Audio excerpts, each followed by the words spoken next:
बिस्मिल्लाहिर्रहमानिर्रहीम। अस्सलाम वालेकुम नाज़रीन, मैं हूं आपका मेज़बान फ़ख्र नदीम। आप देख रहे हैं मेरा यूट्यूब चैनल। तमाम दोस्तों से दरख्वास्त है कि मेरे इस चैनल को लाइक सब्सक्राइब करें ताकि मेरे हर आने वाली नई वीडियो आप तक पहुंच सके। शुक्रिया। तो आज आपसे पाकिस्तान के वफाकी दारुल हुकूमत इस्लामाबाद से कुछ अहम तरीन ख़बरें और मालूमात हैं जो आपसे शेयर करते हैं। तो सबसे पहले मियां मोहम्मद नवाज शरीफ की कल इस्लामाबाद हाई कोर्ट में जो दरख्वास्त ज़मानत 2 दिन की ज़मानत मिली थी उनको, और उनकी अपीलों के मामले में जो दरख्वास्त जो अपीलें पेंडिंग थी उसके ऊपर समाअत हुई। समाअत chief justice Islamabad high court justice Aamir Farooq साहब और जस्टिस गुल हसन औरंगज़ेब साहब ने की। तो उन्होंने नैब प्रोसिक्यूटर से सवाल किया। मियां गुल हसन औरंगज़ेब साहब जो इस्लामाबाद हाई कोर्ट के जज हैं, उन्होंने कहा था कि नैब प्रोसिक्यूटर से कहा कि आप बताएं कि क्या वही नैब है जो ये पहले केसेस को यही परसू कर रहा था, ये अब आज भी वही नैब है या कोई नैब चेंज हो गया। लगता तो ऐसे है कि नैब हमें आज वो लग नहीं रहा जो पहले था, जो पहले सज़ाएं दिलवाने में नैब प्रोसिक्यूटर लगा हुआ था और वो जो है सारे सबूत और सारे गवाह पेश कर रहा था। आज हमें नहीं लग रहा कि वो नैब है। तो आप हमें ये बताएं। जस्टिस मियां गुल हसन औरंगज़ेब ने कहा कि आप इन मियां मोहम्मद नवाज शरीफ की अपीलों के मुतल्लिक क्या आपका कहना है, आपके क्या जो है वजाहत करना चाहते हैं कि इनकी अपीलें खारिज कर दी जाएं या अपीलें बहाल की जाएं, और आप जो है दरख्वास्त गुजार को यानी कि मियां मोहम्मद नवाज शरीफ साहब को गिरफ्तार करना चाहते हैं या नहीं करना चाहते। तो उन्होंने कहा कि जी मैं ये 1000 बार कह चुका हूँ, मैं पिछली समाअत में भी कह चुका हूँ कि हमें मियां मोहम्मद नवाज शरीफ साहब की गिरफ्तारी दरकार नहीं है, हम उसे गिरफ्तार करना नहीं चाहते, हमें कोई ज़रूरत नहीं है मियां मोहम्मद नवाज शरीफ साहब को गिरफ्तार करने की। मैं आपको लिख के दे के चुका हूँ कि हम मियां मोहम्मद नवाज शरीफ साहब को गिरफ्तार नहीं करना चाहते।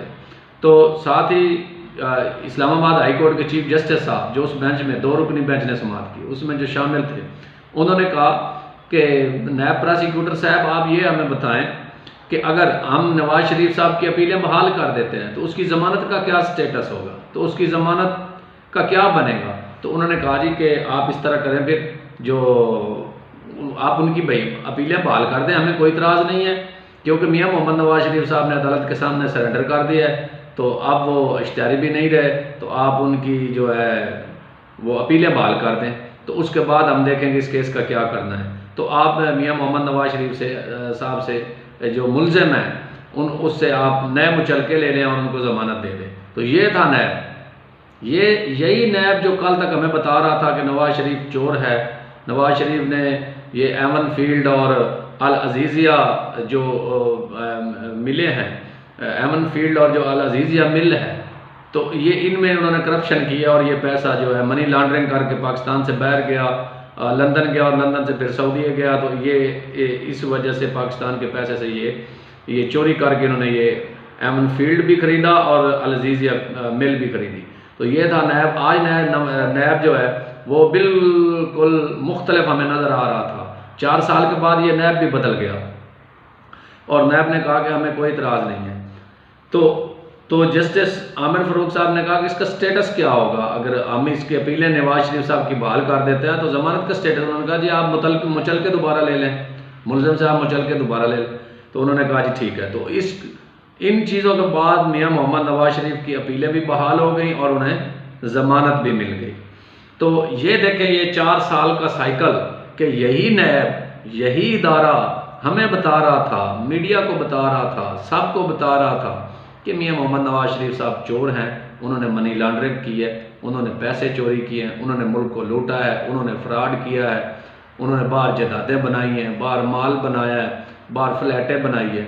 और वही नैब अब 4 साल के बाद वो कह रहा है कि जनाब हमें अब ना तो नवाज शरीफ साहब की गिरफ्तारी चाहिए, आप उसकी अपीलें भी बहाल कर दें, उसको ज़मानत भी दे दें, और फिर हम जब आप ज़मानत दे देंगे, अपीलें बहाल हो जाएंगी, तो उसके बाद इस केस को हम देखेंगे, उसके बाद हम शवाहिद को देखेंगे। अगर कोई शवाहिद मुलज़म के, ये बयान भी नायब प्रोसिक्यूटर ने दिया कि अगर कोई बयान मुलज़म के हक में जाता है तो हमें वो भी नहीं छुपाना चाहिए, ईमानदारी करके ना वो भी बताना चाहिए ईमानदारी के साथ। ये बता रहा है प्रोसिक्यूटर नायब। अच्छा नायब साहब, आप जो आप पहले क्या कर रहे थे और आप क्या कर रहे हैं? अब ये है कि तोशा खाना में देख रहे हैं यही नायब जिसने गिरफ्तारी डाली इमरान खान साहब की, अब वो कह रहा है कि तोशा खाना के तहत जो इमरान खान साहब ने चोरी की है, उन्होंने जो है घड़ी चोरी की, उन्होंने जो है बाकी चीज़ें चोरी की, तो यही नायब जो 4 साल पहले मियां मोहम्मद नवाज शरीफ साहब के खिलाफ ये गिरदान पढ़ रहा था, ये अवाम को बता रहा था कि इन लोगों ने चोरी की है, ये सारे चोर हैं, जरदारी चोर, नवाज शरीफ चोर। अब वही नायब हमें बता रहा है कि इमरान खान चोर है और फलां फलां चोर है। तो इन्होंने जो है ना, इमरान खान ने 2 नंबर तरीके से तहफ़ ली है, पर्चियाँ रसीदें नहीं जमा करें, ये बदलता हुआ नायब है। तो अब अवाम किस पे एतबार करें और कौन से इंसाफ के एतबार करें? तो ये नायब के सामने अदालतें भी बेबस हैं। हमारे जो ये नायब इदारा है अकाउंटेबिलिटी का, इसके सामने अदालतें भी बेबस हो चुकी हैं और जजेस भी बिल्कुल ऐसे लेट चुके हैं और निज़ाम इंसाफ भी लेट चुका है मियां मोहम्मद नवाज शरीफ के लिए, और इस नायब के साथ सारे मिल के, और अदालतें भी उनकी सहूलतकारी कर रही हैं। तो नवाज शरीफ साहब को रिलीफ पे रिलीफ मिल रहा है। और दूसरी तरफ आ जाएँ इमरान खान साहब। इमरान खान साहब को जनाब जो सैफर केस है, सैफर केस में उनकी समाअत हुई, उसकी तमाम जो दरखास्तें थी वो मुस्तरद कर दी गई कि उनका अडियाला जेल में केस ना किया जाए, चलाया जाए, बाकायदा ओपन जो है उनका अडियाला जेल के अंदर ट्रायल ना चलाया जाए, बल्कि उनका जो है ओपन हेयरिंग की जाए, ओपन कोर्ट में केस समाअत की जाए। ये भी दरखास्त जो है इस्लामाबाद हाई कोर्ट के चीफ जस्टिस आमिर फारूक ने 2 रुकनी बेंच बना के वो मुस्तरद कर दी, और दरखास्त ज़मानत सैफर केस में है वो भी मुस्तरद कर दी। उसके बाद जो है जी के इमरान खान साहब की ये भी दरख्वास्त थी कि जो है मुझे फ्री और इंसाफ नहीं मिल रहा और बंद कमरों के पीछे मेरी केस की समाअतें हो रही हैं, वो भी उन्होंने मुस्तरद कर दी। तो साथ उन्होंने कहा कि जी इमरान खान साहब ने ये वाकई जुर्म किया और उन्होंने ये जो सैफर पब्लिक में लहराया है, ये पब्लिक नहीं, ये जो है सीक्रेट है, तो सीक्रेट एक्ट का इतलाक़ होता है इसके ऊपर। तो इन्होंने ये गलती और ये जुर्म सर अंजाम दिया है इमरान खान साहब ने। तो इमरान खान साहब के ख़िलाफ़ इस तरह एक तो ये अदारे इस तरह काम कर रहे हैं, और दूसरी तरफ देखें तो नवाज शरीफ को रिलीफ उसी अदालत से उसी दिन नवाज शरीफ साहब को रिलीफ पे रिलीफ, और वहाँ जो बायोमेट्रिक इमरान खान साहब बायोमेट्रिक के लिए जाते थे तो उनके ऊपर जो हमले हो जाते थे और उनके घेरा तंग होता था, तो उसको अंदर नहीं जाने दिया जाता था, धक्कम पे लड़ाई झगड़ा, और जो मियां मोहम्मद नवाज शरीफ सीधा एयरपोर्ट पर, और नादरा की टीम उनकी बायोमेट्रिक करने के लिए एयरपोर्ट पे पहुंच गई। ये है हमारा निज़ाम इंसाफ। अब हम किस इंसाफ पे, किस निज़ाम इंसाफ पे ये अवाम जो है वो तवक्को रखे और सोचे कि हमें किसने इंसाफ देना है, कहाँ से मिलना है। यही अदालतें, यही नवाज शरीफ साहब को 4 साल पहले उसको सजाएं सुना रही थी, उनको कह रही थी कि ये सिसिलियन माफिया है, ये चोर हैं, ये गद्दार हैं, ये डाकू हैं, और यही नैब उनके साथ मिला। और वही अदालतें, वही जजेस एक ही दिन में इमरान खान को, ये दोहरा म्यार चेक करें हमारे निज़ाम इंसाफ का और आम आवाम का, ये कैसे किस तरह केस लग सकते हैं। या तो इमरान खान के केस लगाए जाएंगे, या नवाज शरीफ के लगाए जाएंगे इतनी जल्दी, या जरदारी साहब के लगाए जाएंगे। आम लोगों के तो वो तो सदियां गुजर जाती हैं, उनकी 3-3 नस्लें जो है वो चली जाती हैं, फिर उसके बाद उनकी जायदादों के, उनके केसों के फैसले होते हैं। लेकिन ये हैं बड़े लोग जिसके सामने हमारा निज़ाम इंसाफ झुक जाता है, झुक नहीं जाता बल्कि लेट जाता है, उनको उनकी चाहतों के मुताबिक उनको इंसाफ मिलता है। अब जैसा कि मियां मोहम्मद नवाज शरीफ साहब को मिल रहा है, 4 साल पहले हमें यही अदालतें और यही नैब बता रहा था कि ये मफरूर है, इश्तियारी है, डाकू है, इन्होंने मुल्क लूटा, इन्होंने मुल्क को तबाह कर दिया।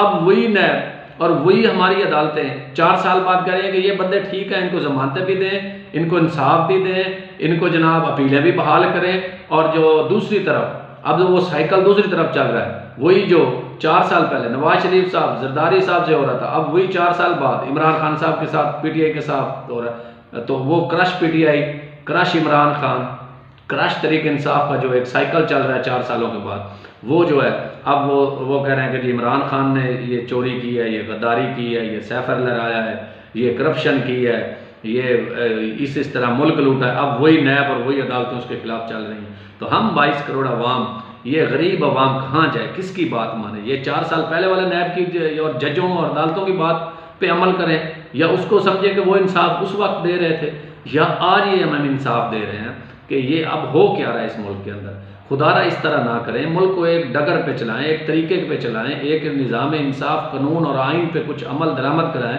ताकि ये पाकिस्तानी अवाम जो आज का नौजवान देख रहा है सोशल मीडिया के ज़रिए, मीडिया के ज़रिए, फेसबुक के ज़रिए, ट्विटर के ज़रिए, व्हाट्सएप के ज़रिए, ये सारी चीज़ें नौजवानों के जहनों में फील्ड हो रही हैं, और अब वो सोच रहा है कि ये क्या हो रहा है, ये हमारे साथ ही क्यों जुल्म हो रहा है, ये बड़ों के साथ क्यों, बड़ों को इतना जल्दी इंसाफ मिल जाता है, हमें क्यों नहीं इंसाफ मिलता।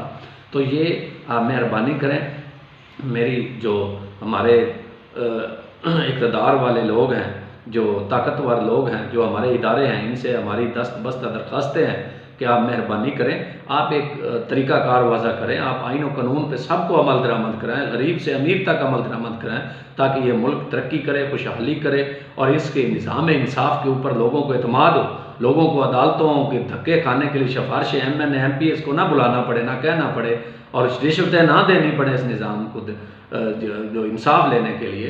तो नाज़रीन, आज के लिए इतना ही काफ़ी है। आइंदा वीडियो तक आने के लिए, आइंदा वीडियो के आने तक मुझे दीजिए इजाज़त। अल्लाह हाफ़िज़।